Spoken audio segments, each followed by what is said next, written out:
Hey, fourth graders, what's going on? It's Mr. Ollie from the FSA ICenter. I hope you're doing well. It is time once again for another First Chapter Friday. How's your week been? Good, I hope. It's weird out there, but that's 2020 for you. We've got a new book series to tackle today. This is book one, and we'll get to the name of it in a moment. It is by a gentleman named Daniel Jose Older, or maybe Older. It's spelled Older, but I don't know. Anyways, I think you're going to like it. I'll give you a little hint. It mixes Civil War era, but with dinosaurs. So it's pretty cool. Chapter 1, Out the Door and Away. Margaret!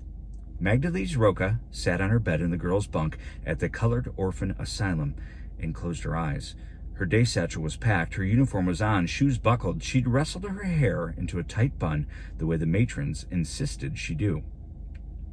The Triceratops wagon was leaving any second for the theater, and the theater was just about the best place to be, as far as Magdalese was concerned. But, Margaret Rochford, come here this instant! She had sworn to herself, that she wouldn't answer to that name anymore. She would answer to her real name, the way her brother Montez said it, the way her long-gone sisters had. Magdalese, with that Y drawn out long and sharp E's, like a melody. The matron's footsteps click-clacked up the marble hall, paused, and then turned with a squeak and headed away again. When Montez was there, and he did say her name like the song she knew it to be, she didn't really care what Miss Henrietta von Marsh called her. But now he was gone too. Gone 6 weeks and 2 days to be exact. And sure, the other kids called her Magdalese, and Maggie, Mags, or Magd, depending on the day. But it wasn't the same. It was a stumble, not a song. And she certainly wouldn't be responding to Margaret, and Rochford even less. So Magdalese sat there, and she tried not to think of the show she would miss at the Zanzibar Savannah Theater. The trike wagon will just leave without you, I suppose, Von Marsh called out as the hallway double doors squeaked open. Shame, really. I heard the Crunks are performing The Tempest tonight. And then the door slammed shut, and the clack-clacking got quieter and quieter. The Tempest?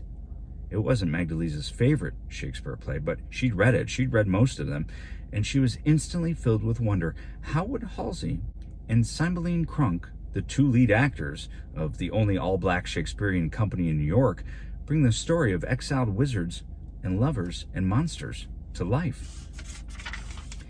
Who would play which role? And how would they do the beast Caliban? And what kind of stage dinos would they use? And how would the rowdy crowd react? And dang it, Magdalese thought, jumping to her feet and grabbing her satchel. She wasn't going to let Von Marsh's stubbornness make her miss out on some good theater. She shoved open the door and blitzed down the brightly lit corridor, her footfalls echoing all around her.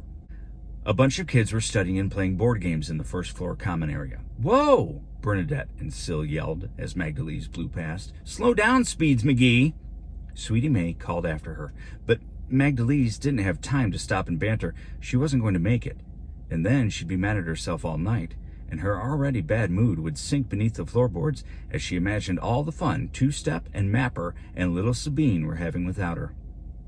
Careful now, old Mr. Calway called when Magdalese slammed open the front doors and rocketed down the big fancy staircase. I just mopped. Magdalese slowed a bit so she wouldn't slip and splatter herself all over the stone walking path ahead. Mr. Calloway had escaped a provisional farm in upstate New York long before Magdalese was born, and she tried to be as nice to him as she could. Sorry, Mr. Calloway, she called over her shoulder. See you tomorrow. All right, Mr. Calloway called back. Up ahead, Varney, the orphanage's huge old Triceratops, grunted and stomped his feet. Great big folds of flesh hung down from his massive belly and dangled in dollops over each other along his 4 thick legs.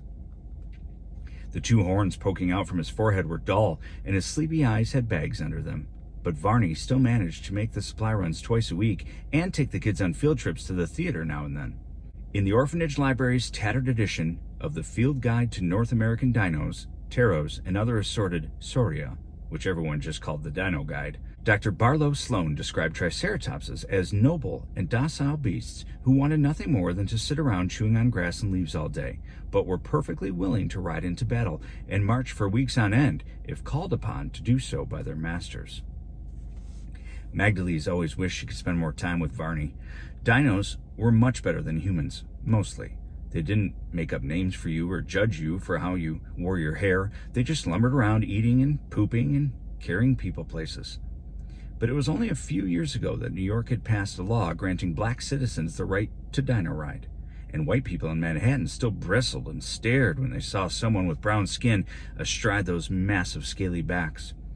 Magdalese had no idea why anyone would want to keep her from dino riding just because of the color of her skin, but she knew the orphanage certainly wouldn't let any of its wards near any dinos, except Varney, and him only every once in a while. So Magdalese mostly had to be content with watching the great beasts cavort along outside her window. The lamplighters, iguanodons, would pass first thing in the morning, extinguishing the lanterns as the day broke. Then the commuter brockies would stomp past, passengers cluttered on the saddles and hanging from straps along the side. By noon, the streets would fill with stegosaurs lugging supplies and the duckbill riders in fancy dress clothes heading off to important meetings, while microraptors scurried across the roads, carrying messages or making nuisances of themselves. Most of the trikes and raptors had been sent down south to fight the Confederates, but every once in a while, she'd see one of those too. Magdalese could watch them out her window all day, but it wasn't the same as being out there with the dinos. "Hey-ya!" Marietta Gilbert Smack called out, and Varney heaved forward, pulling the wagon hitched to his back into motion. "No!" Magdalese thought, sprinting through the big ornate gates and closing the orphanage. A stitch opened up in her side. "Wait!" Varney stopped with a snort and sigh. He turned his big horned head and directed a single droopy eye at Magdalese. Magdalese skidded to a halt. Had Varney somehow... It couldn't be. The old trike blinked once, then seemed to nod at her. Magdalese gasped. "Mags!" Two-Step yelled. "Magdalese!" Little Sabine squealed. "You made it!" "So you decided to accept your name after all, Margaret," Henrietta von Marsh said, a smug smile sliding across her face. "No." Magdalese grabbed Two-Step's outstretched hand and heaved herself onto the wagon. "I decided to go to the theater with my friends." "Hold the wagon, Marietta," von Marsh said with a withering scowl. She glared at Magdalese, who had made herself comfortable on the bench beside Two-Step and little Sabine. "Young lady, when I call your name, I expect you to answer." "I will answer," Magdalese said, "when you call my real name." "Your real name is Margaret, period. Your..." She curled up her lips in distaste. "Other name no longer applies." Magdalese took a deep breath, willing herself not to unleash the volcano fire of rage she had bubbling up inside her. "Can't we just go?" she thought, half hoping old Varney had somehow really hurt her a few moments ago, half feeling like she was completely bonkers for even thinking that. "Go."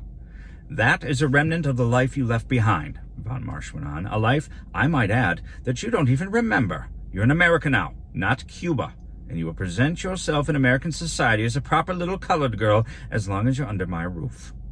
Varney grumbled like a tired old man and then heaved forward, pulling the wagon out of the driveway and onto Fifth Avenue.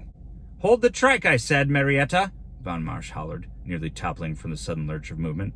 "Good thing," Magdalese muttered as they rumbled out into the early evening streets of Manhattan, "we're not under your roof." So that, my friends, is the first chapter of the first book in the Dactyl Hill Squad series.